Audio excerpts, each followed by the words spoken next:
Sintonizarnos. Antes de eso, quiero hablar del tema de Jason Mejía. Ha sido pues la polémica en las últimas horas en el fútbol hondureño. Motagua le anuncia, como lo había adelantado, como refuerzo para la próxima temporada. Este anuncio y esta contratación ya Real España lo sabía, solo estaba esperando que se hiciera oficial.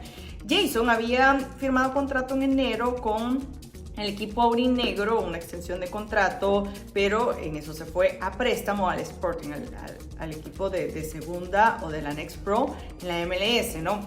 Se va a préstamo, la plata que pedía al parecer el conjunto aurinegro y la plata que se pedía a nivel de representante era muy alta. Jason no convence, Motagua le interesa, lo repatria y bueno, dice, le doy un contrato. Lo anuncia Motagua y Real España sale con un comunicado y dice, Jason tiene contrato con el equipo aurinegro. Liga Nacional respalda al conjunto sanpedrano y dice, es cierto, Jason Mejía tiene contrato con Real España, sí está inscrito en Liga Nacional. Pero la pregunta es, ¿cómo entonces el equipo de la MLS le da un finiquito a Jason Mejía? El préstamo que hace Real España, ¿bajo qué condiciones? ¿Le dieron plata al equipo aurinegro? ¿Tienen que reembolsar esa plata y demás?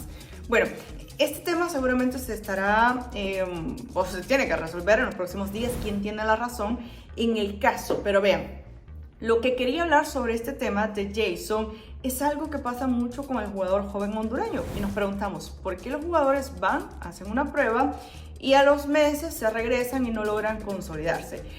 Hay un tema que ha sido el talón de Aquiles en los últimos años y que quizás en su momento el señor Ferrari y el Olimpia lo entendieron, y era darle la oportunidad al jugador en el momento que estuviera preparado y no solo mandarlo, tirarlo a la guerra y aunque no estuviera listo, pues ya, con tal de conseguir plata, pues no importara, ¿no? Si iba a adaptarse o no.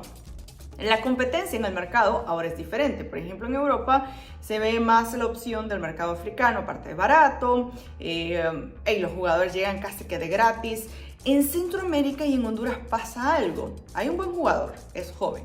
El equipo le pone una tasa o un precio tan alto como que si fuese Messi o Cristiano Ronaldo en su época de juventud, y quieren hacerse millonarios o quieren recuperar toda la inversión de ese jugador al momento de hacer ese préstamo o ese fichaje. Entonces, los equipos, sea en Europa, porque normalmente se está tratando de colocar en Escocia, en Grecia, hemos visto, en Portugal, en estas ligas, en Europa, porque el nivel o la preparación de los jugadores no te ajusta para llegar a las ligas principales. Entonces, nada, van a estas ligas, pero los equipos piden una tasa tan alta que en Europa dice, no es un jugador que vale tanto, mejor me traigo a un africano, a un jugador por este precio, 2 o 3 africanos. Entonces, creo que mucho tiene que ver los equipos que están siendo ese muro de bloqueo para los jugadores por la tasa que le ponen o por los contratos tan altos, y el resto pues ya depende del aspecto futbolístico, si el jugador está preparado o no.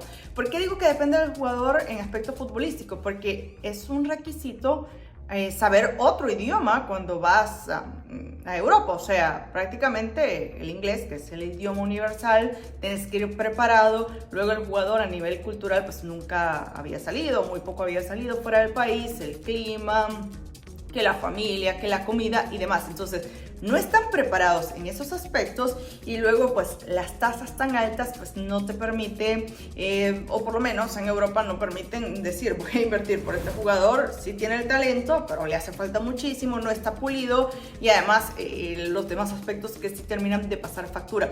Fíjense que alguien me contactó, es una persona que fue a estudiar a Europa, y trabaja con una empresa de